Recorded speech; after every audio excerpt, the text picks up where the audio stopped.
Hey everyone, this is Mike from the Comic Book Trove here today with another Omnibus review, and today I'm going to be taking a look at the newly released Immortal Hulk Omnibus. This is one I'm really excited about. I've had it pre-ordered for quite a long time, so glad to finally say that I have it here in my collection, and one that I'm looking forward to taking a look through now and giving a bit of an overview of this. So I'm going to be taking a look through the book today, sharing some of my thoughts on the material, and maybe helping you to decide whether or not this is something you want to pick up for yourself. Now, before we dive into this absolute monster of a book, this gigantic tome, let me just take a look at the dust jacket here and show this off firstly. So this is the standard variant cover. I felt that this was just the better of the two options, frankly. I love this bit of artwork here by Alex Ross. The DM is also by Ross, who illustrated all of the covers for all 50 issues in the series as well. And you can actually see those all on the back here, neatly laid out, giving you that nice gallery image of all the main series. But there's more than that in here, because not only do you get the full 50 issues of Immortal Hulk, but as you can see from down there on that blurb, you actually get quite a few other different kind of spin-off and tie-in issues, as well as the Gamma Flight miniseries as well, which is tucked away in the back of this omnibus.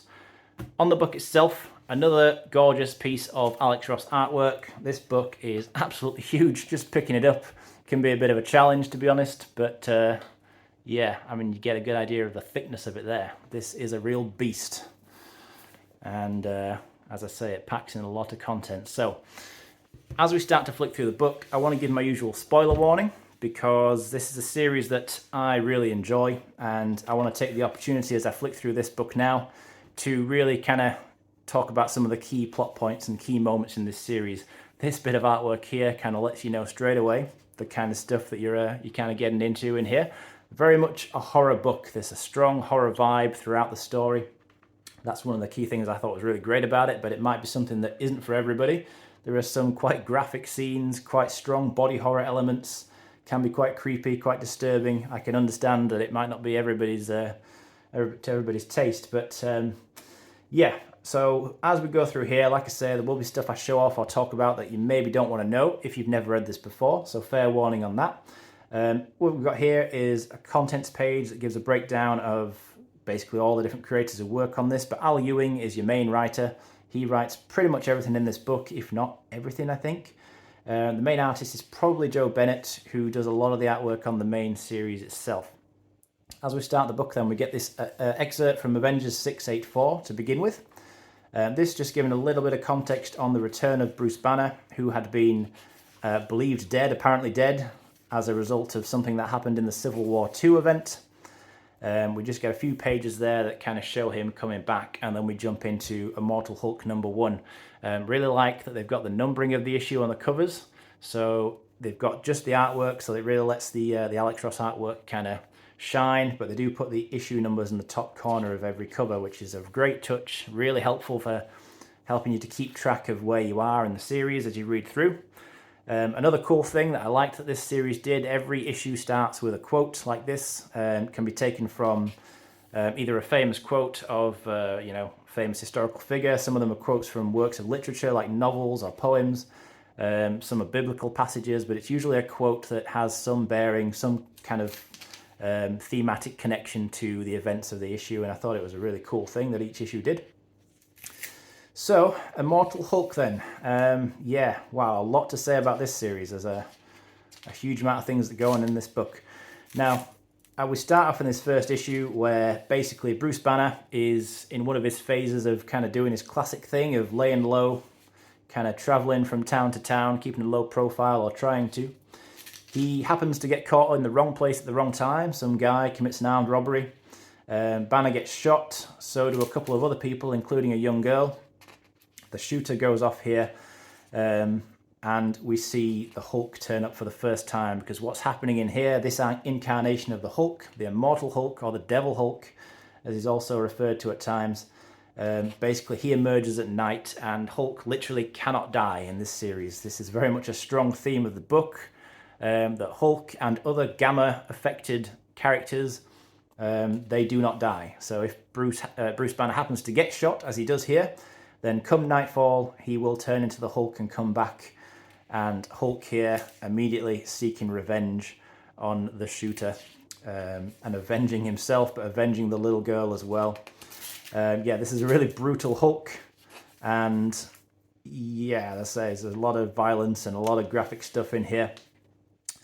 But the way this series starts, so you get a few issues, first 3 issues or so, are almost just like little vignettes, little short stories of the Hulk being in different places at different times, dealing with different situations. And when I first read it, I remember I thought that maybe the whole series was going to follow that pattern of it just kind of being, you know, interesting, but mostly quite simple stories of just different things, different situations where the Hulk gets caught up in. But quite quickly, the scale of the story very much starts to expand onto a much grander scale. So things get a lot bigger than they start out as, and it ends up being in such a place where you're dealing with a lot of kind of, frankly, quite weird concepts, quite cosmic concepts in some cases. But a key thing that's explored throughout here, and which ties into the whole immortality of the Hulk and other gamma irradiated characters, is Al Ewing explores this idea that gamma radiation is not just a scientific phenomena that turns people like Bruce Banner into these more monstrous characters. There's actually something more to it. We start to see other characters introduced here with kind of gamma connections. Right here we've got Walter Langowski, aka Sasquatch from Alpha Flight. We also meet, for example, Doc Samson, Rick Jones, She-Hulk, Betty, other characters in here who've got a history with gamma. And the idea is that there is a literal hell somewhere below Earth, a different plane of existence, where when, for example, Bruce Banner dies, he will go to this place and he returns to life by entering through a green door. And the reason why that is the case and what exactly is in this hell is explored as the series goes on.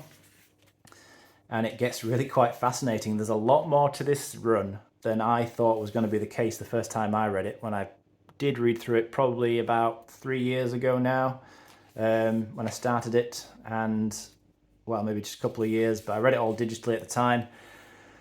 And then when this book was announced, I was desperate to get my hands on it because this was a run that is so great. I mean, when it comes to the Hulk, I have sang the praises of Peter David's run so many times on this channel, and you know, that holds up as being my favourite Hulk run, but this is very much a close second. This is just really great stuff. And another thing, you know, I realise I'm not even going to really scratch the surface of everything I would like to talk about probably, but this book is just too big to talk about everything in here, unfortunately, as much as I'd like to.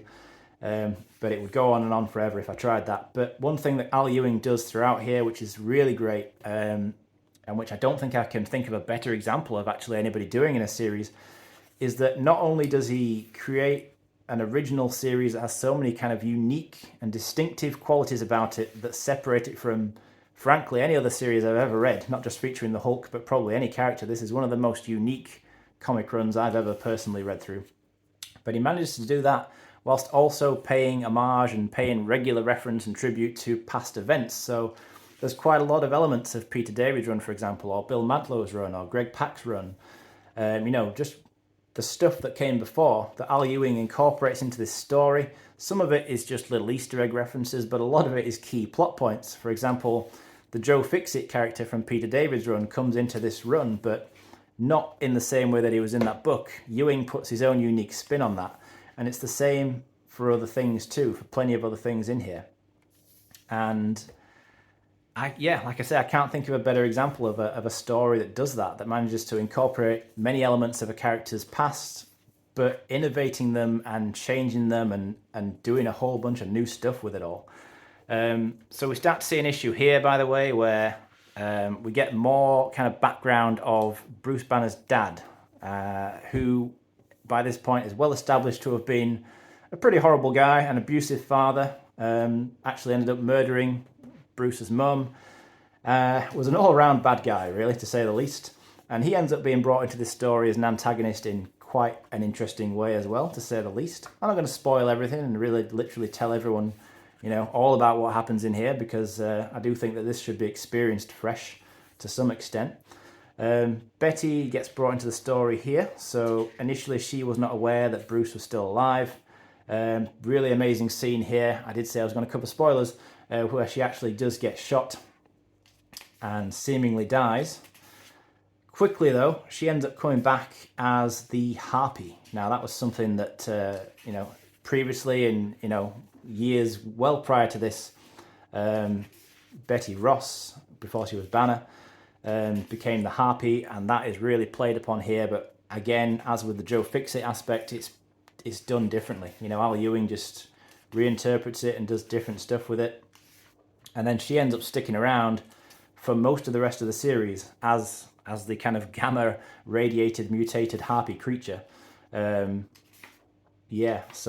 there's one other thing that's good about this book, talking about her sticking around as a character, is that there is a great cast of supporting characters who end up following the Hulk around.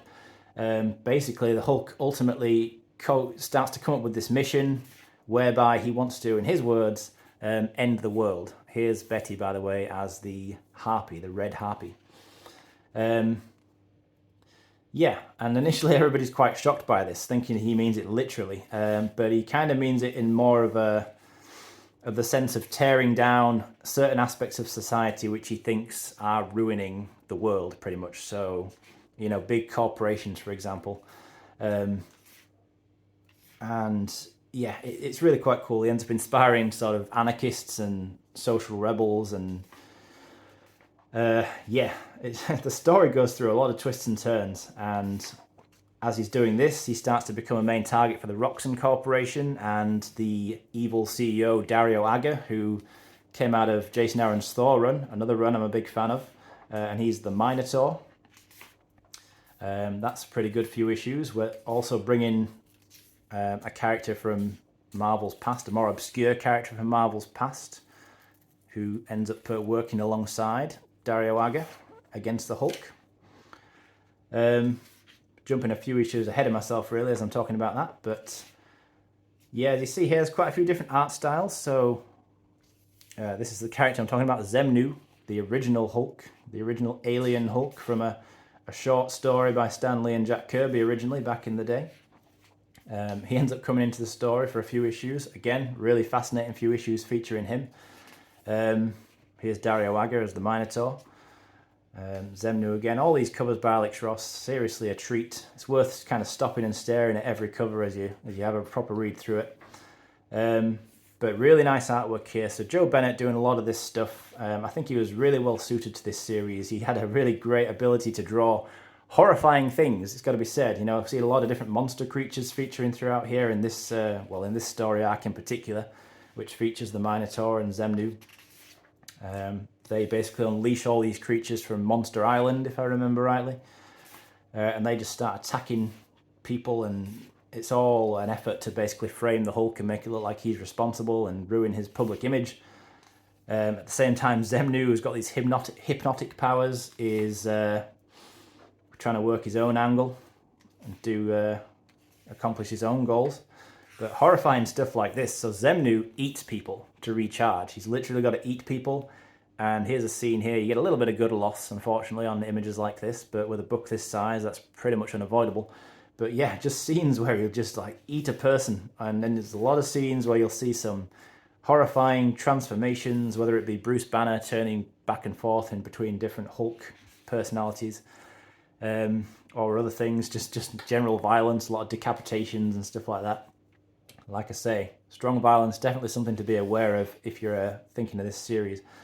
But not really touched upon this too much so far, other than mentioning Joe Fixit. But Al Ewing basically brings in all the versions of the Hulk that we've seen until this point in time. So there's the Savage Hulk, the Classic Hulk, Smash Hulk, Joe Fixit, the Grey Hulk.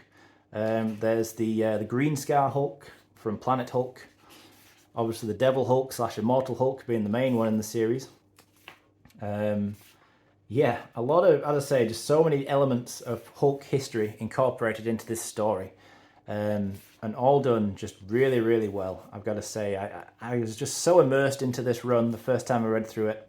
I've read through it again since then, so I think I've read it all the way through at least twice and probably read, some of it more than that. The leader, so Samuel Stearns, classic Hulk villain. You better believe he comes into the story. And like I said, I just keep saying it, but it's just I almost can't say it enough that what Al Ewing manages to accomplish in here by bringing in so many aspects of Hulk history, but putting a unique spin on it is really quite extraordinary.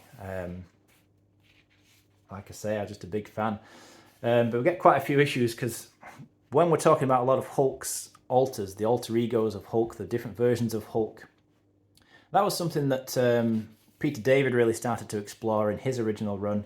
And I would say that Al Ewing kind of takes a lot of what Peter David did and really cranks it up to another level, because we see issues, for example here, scenes where this is taking place within Bruce Banner's quote-unquote mindscape, where he and the different Hulk versions can kind of retreat when they're not in control of his body. So yeah, there'll just be scenes where he's kind of having these kind of mental internal conversations with the different Hulks, and just explaining it or trying to summarize it like this, I don't think does it justice, because it sounds kind of weird when you say it like this, and it kind of makes you think, how could that possibly work? But trust me, within the context of the story, it really does.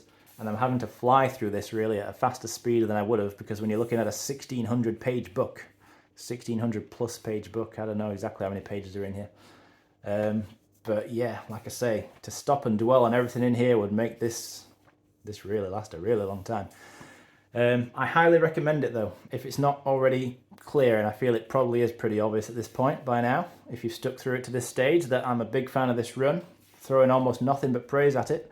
I don't really have a lot of criticism, to be honest. This was something that I had a huge amount of fun reading. It kept me thoroughly entertained and immersed right through to the end, and it has, ultimately, what I thought was a pretty satisfying ending, where it means that this does feel quite a well-contained story, Is it new reader friendly? I guess that's something else I want to address as well, is that if you're not much of a Hulk reader, maybe you've not read too much Hulk before, and you see a lot of people hyping this book up, and you're thinking, is it something I should check out?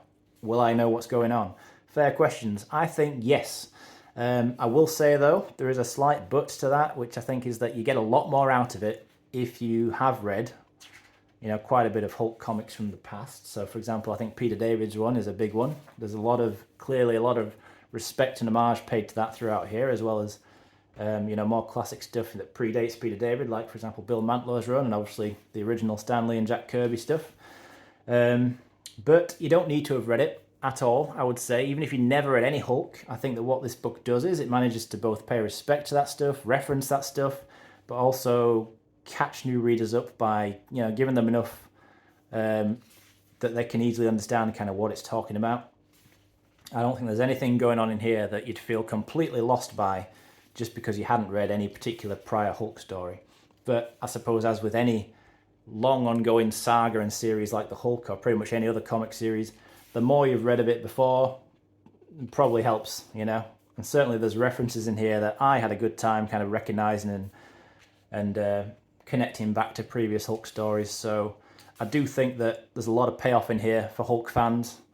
But likewise, if you're wanting to just check out Hulk, this is a good place to start, I would say. Certainly, the most unique Hulk run, and like I said before, one of the most unique comic runs in general that I personally have ever flicked through. But look at some of these scenes, stuff like this grotesque, absolutely disgusting stuff, but illustrated so beautifully in that warped kind of way by Joe Bennett.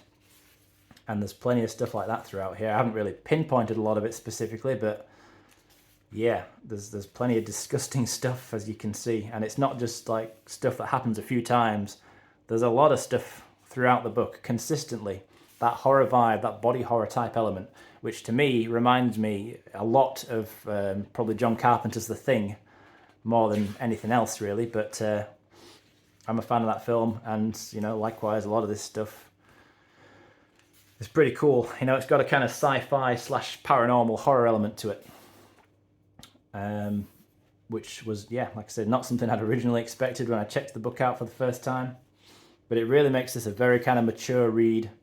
Like I said, probably not going to be for everybody, but if you do like this kind of stuff, if you're into horror stories, horror comics, you're not going to go far wrong with this, I really don't think. Like I said, Betty, sticking around in this form till pretty much the end of the run here. She does end up kind of flying off towards the end. I mean, we are near the end now, it's issue 49 of 50, so we are getting there. These final couple of issues are quite... I'm going to hold the book up at an angle here because you start to lose a bit of it just because of how big this thing is. But you can see it starts to take this different form, like a different format of storytelling. So you've got the artwork here and text running down the middle. It makes it look quite cinematic. You know, you get like widescreen shots like this, you know, quote unquote widescreen. Yeah, and it all culminates in basically, you know, a confrontation with God in a way. That's sort of where all this goes in the very end, in the final issue. And you know, that's such a weird thing to think of a Hulk story, talking about Hulk story that goes through hell and meeting super powerful deities.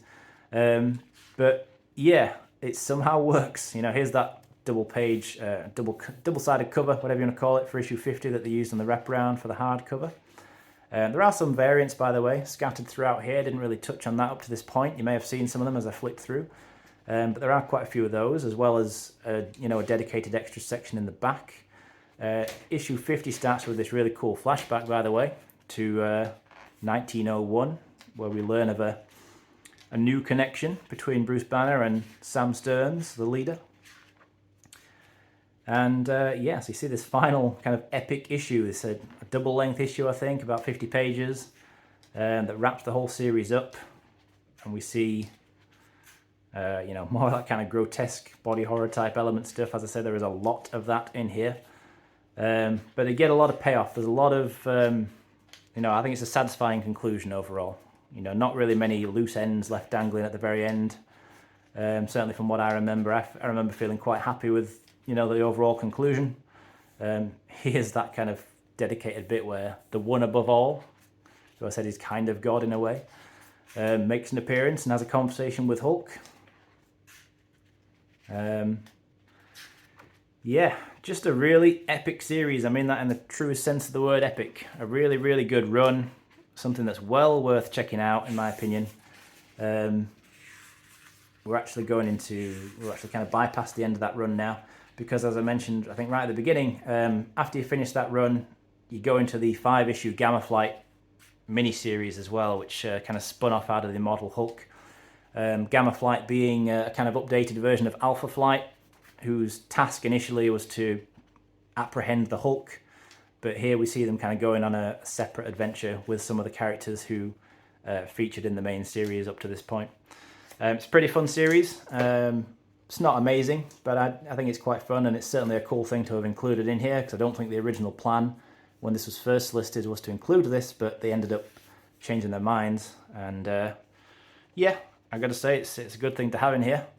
Bulks up the page count though, I'll say that. This book might be considered to be too big by some people. I can understand that, but I think, to be honest, I'm not one of those people. I'm all for a massive book like this, and the binding and everything like that is absolutely fine. I flicked through this a couple of times already to kind of stretch it a bit. I've had no problems. Not so far anyway, fingers crossed I suppose. But yeah, so we see in the back here some character designs, some little variant covers. It's done in a kind of miniature size, like a thumbnail type size. But some good images in here. Overall, what can I say? A truly incredible omnibus. And one that I've got to say is well worth getting, and even if you don't read it in this omnibus, Immortal Hulk is something that I think anybody with even a slight interest in Hulk owes it to themselves to check out at some point.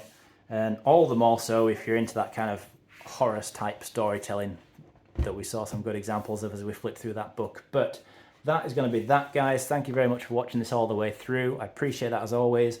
I'll be back in soon to discuss something else.